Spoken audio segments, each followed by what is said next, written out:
पाकिस्तान के खिलाफ ऑपरेशन सिंदूर को लेकर लगातार दूसरे दिन भारतीय सेना ने प्रेस कॉन्फ्रेंस की।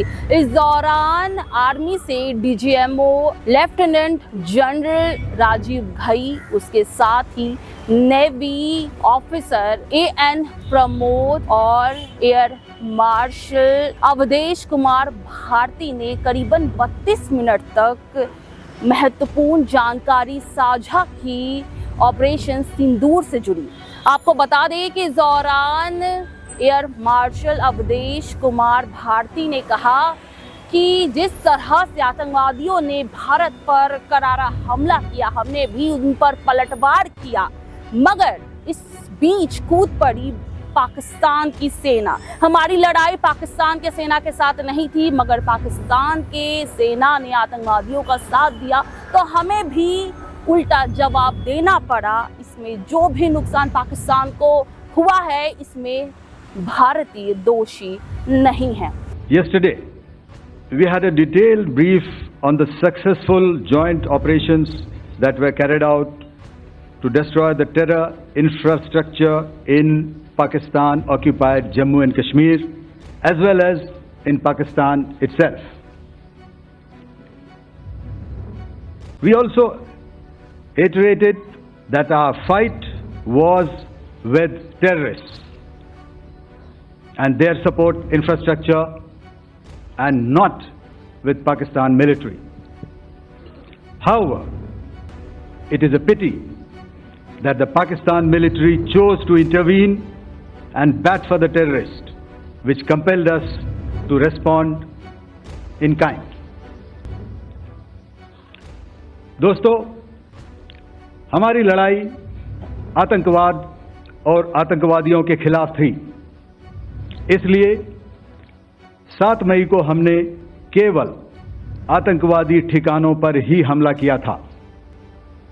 पर अफसोस इस बात का है कि पाकिस्तानी सेना ने आतंकवादियों का साथ देना उचित समझा और इस लड़ाई को अपनी लड़ाई बना ली।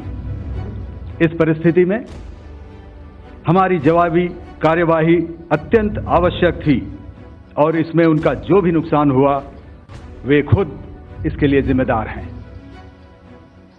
हमारी तरफ से हमारी एयर डिफेंस सिस्टम्स देश के लिए दीवार की तरह खड़ी थी और इसको भेदना दुश्मन के लिए नामुमकिन था।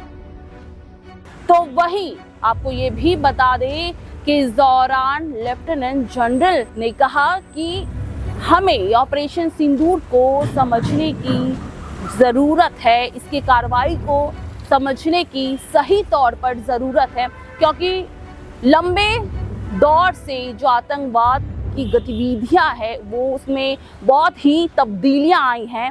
ऐसे में सही तौर पर कार्रवाई हो, इसे समझाना और खुद भी समझने की ज़रूरत है। मैं आज आप सब के साथ भारतीय सेना के एयर डिफेंस मेजर्स जो कि हमने इंडियन एयरफोर्स के साथ मिलजुल कर तालमेल में लिए, उसके बारे में कुछ बातचीत करूंगा। इस विषय में मैंने कल भी कुछ टिप्पणी करी थी, लेकिन आज मैं इस युद्ध के अहम एस्पेक्ट के बारे में आपको थोड़ा और पर्सपेक्टिव देना चाहता हूं। हमें एयर डिफेंस ऑपरेशन सिंदूर के एयर डिफेंस की कार्रवाई को एक कॉन्टेक्स्ट में समझने की आवश्यकता है। मैंने आपको कल बताया था कि पिछले कुछ सालों में आतंक की गतिविधियों का कैरेक्टर जो है उसमें कुछ बदलाव आ रहा था। अब हमारी मिलिट्री के साथ साथ मासूम सिविलियंस जो कि अपना बचाव करने में विफल थे, उन पर भी हमले हो रहे थे। 2024 में जम्मू सेक्टर में शिवखोरी मंदिर को जाते हुए यात्री और इस साल अप्रैल में पहलगाम में मासूम पर्यटक इस खतरनाक ट्रेंड के विशेष उदाहरण हैं। पहलगाम तक पाप का ये घड़ा भर चुका था। उसके बाद जो हुआ उसके बारे में हम कल विस्तार में बातचीत कर चुके हैं, क्योंकि आतंकियों पर हमारे सटीक हमले लाइन ऑफ कंट्रोल और इंटरनेशनल बाउंड्री को पार करे बिना किए गए थे। हमें पूरा अंदेशा था कि पाकिस्तान का वार भी बॉर्डर के उस पार से ही होगा। इसलिए हमने अपनी एयर डिफेंस की पूरी तैयारी पहले से ही कर ली थी। हमारी इन्वेंट्री में शामिल counter manned aerial systems,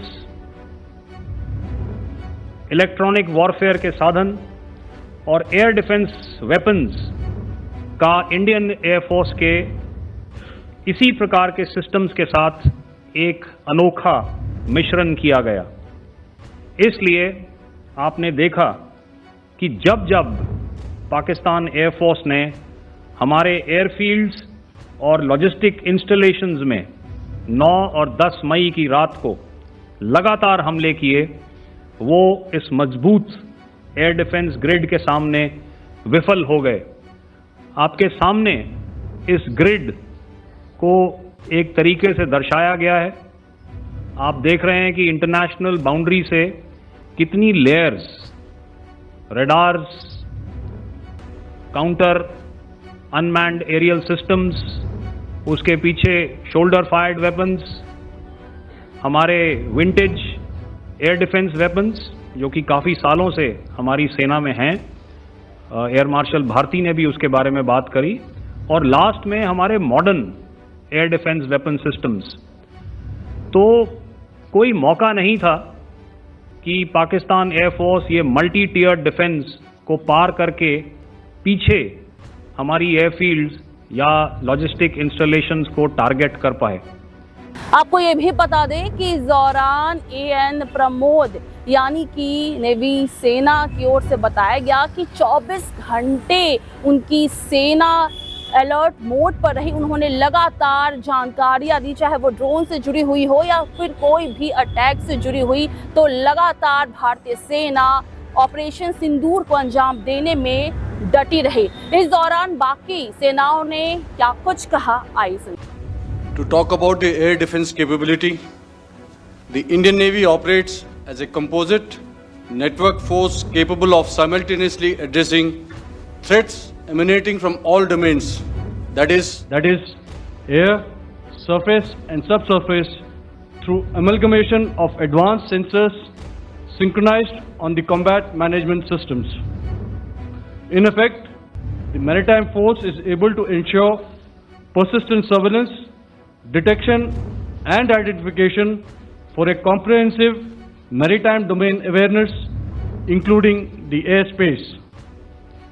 Effectively using multiple sensors and inputs, we are maintaining continuous surveillance to degrade or neutralize threats as they emerge or manifest, to ensure targeting at extended ranges. All these are conducted under the umbrella of a comprehensive and effective layered fleet air defense mechanism that caters for all threats, be it drones or high-speed missiles or aircraft, both fighters as well as surveillance aircraft. The fleet operates as a composite force, maintaining a surveillance bubble at extended ranges using advanced radars. Any aerial target that attempts to penetrate this bubble is detected and identified using various techniques and technologies, affording quick and clear distinction between commercial, neutral and hostile aircraft or flying objects at ranges in excess of the anticipated attack range.